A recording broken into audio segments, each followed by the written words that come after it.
Hello learners, welcome to my YouTube channel BTech byte. तो आज हम अपना नेक्स्ट टॉपिक स्टार्ट कर रहे हैं। हमारा जो टॉपिक है वो है ट्रांस रेसिस्टेंस एम्पलीफायर। तो प्रीवियस वीडियो में हमने ऑलरेडी बाकी के एम्पलीफायर मॉडल्स, जिसमें हमने करंट एम्पलीफायर, फिर आपको वोल्टेज एम्पलीफायर एंड देन हमने ट्रांस कंडक्टेंस एम्पलीफायर कवर किया था। आज का जो हमारा टॉपिक है वो है ट्रांस रेसिस्टेंस एम्पलीफायर। तो ट्रांस रेसिस्टेंस एम्पलीफायर क्या है? तो हमने ट्रांस कंडक्टेंस एम्पलीफायर में पढ़ा था कि हम लोग इनपुट में क्या भेजते थे। हम लोग इनपुट में वोल्टेज सोर्स भेजते थे और हमें आउटपुट में क्या मिलता था। तो आउटपुट में हमें करंट मिलता था। ठीक है।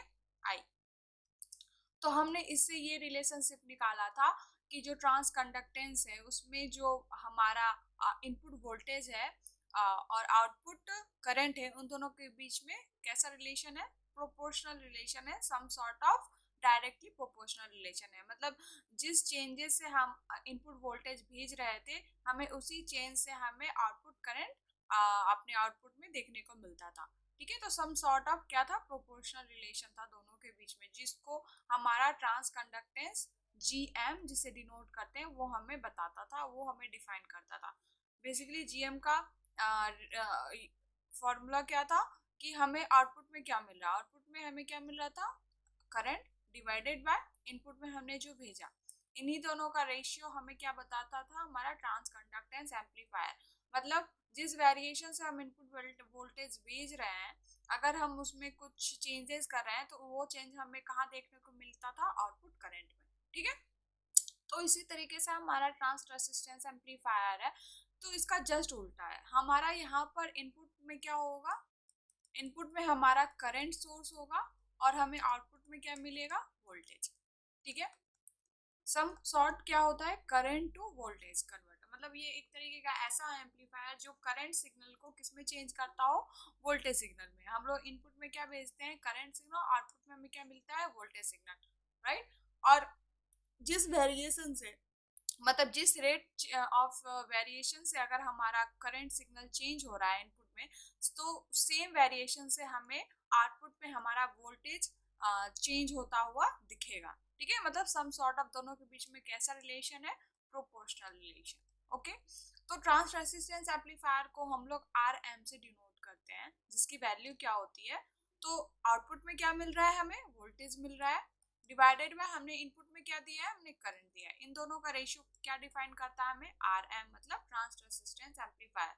इससे ये हमें पता चलता है, इस रिलेशन से हमें ये पता चलता है कि इनपुट में, इनपुट करंट में अगर हम कोई चेंज कर रहे हैं, अगर कोई चेंज वेरिएशन हो रहा है, वो हमें कहाँ देखने को मिलेगा? अपने आउटपुट वोल्टेज में। ठीक है। तो दोनों के बीच में क्या रिलेशन है? Some sort of proportional relation.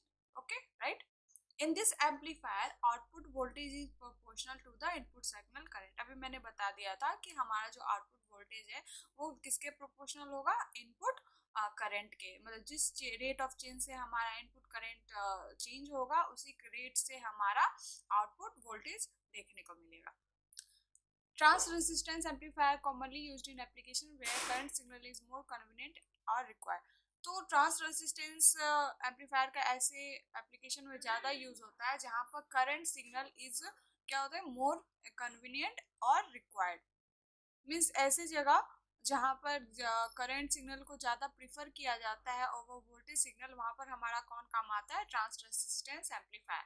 जैसे कि आपका एग्जांपल हो गया फोटो डायोड एम्पलीफायर सर्किट, जहाँ पर जो आउटपुट करंट होता है फोटो डायोड का, उसको डायरेक्टली कन्वर्ट किया जाता है किसमें? वोल्टेज सिग्नल में, using trans resistant amplifier. Okay.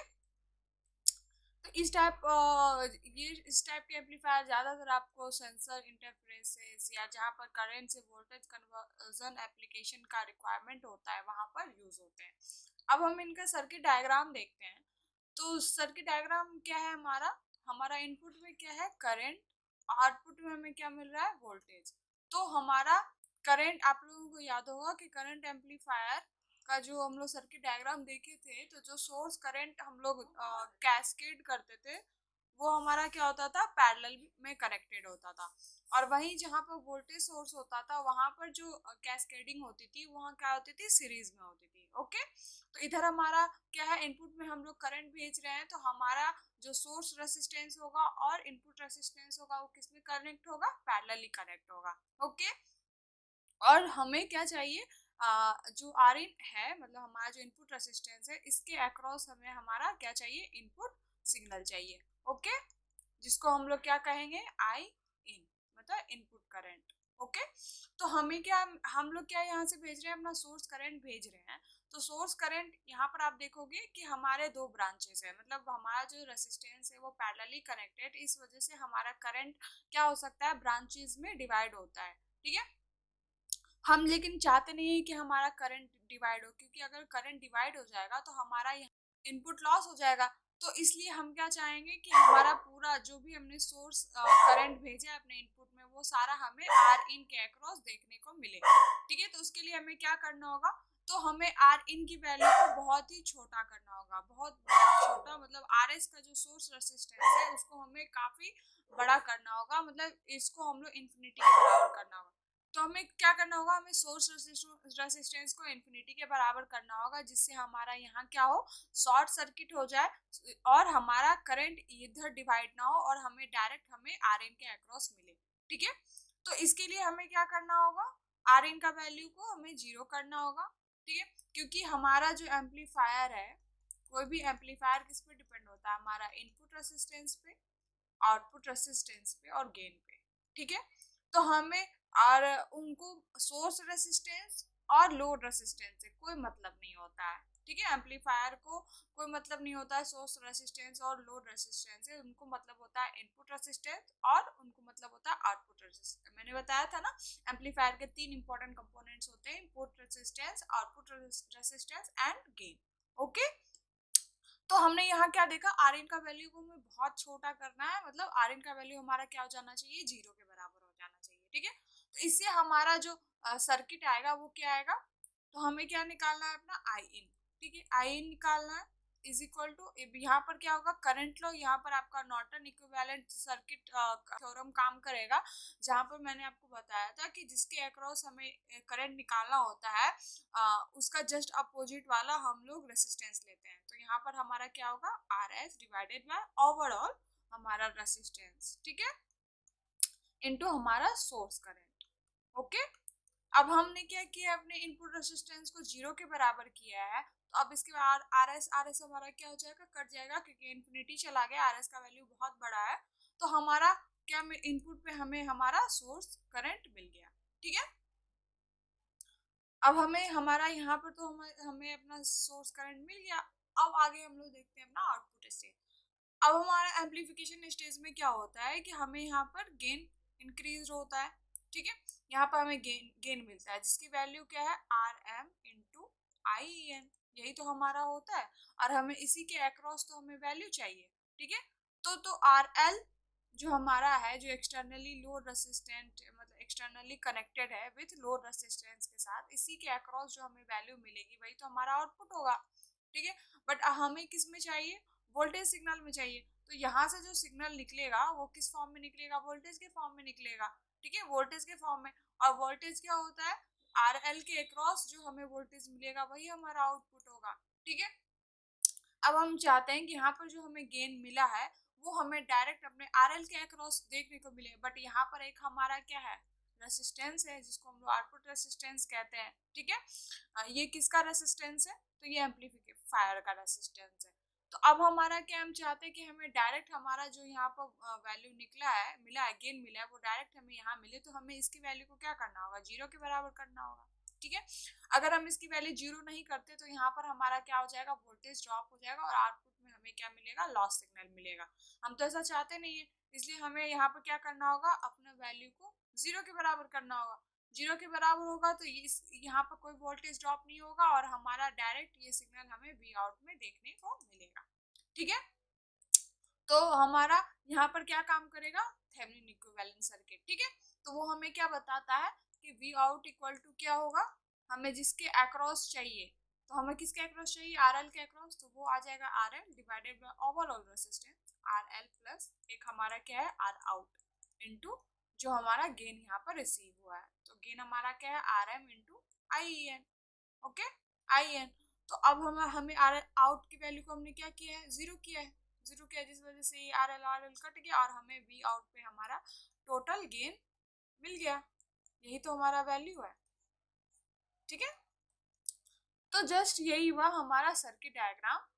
जितना मैंने वोल्टेज और करंट एम्पलीफायर में बताया था ना, उसी का सारा कुछ एक सर्किट्स का जो भी डेफिनेशन है, कैरेक्टरिस्टिक है, वो यहाँ आपको देखने को मिलेगा। ठीक है।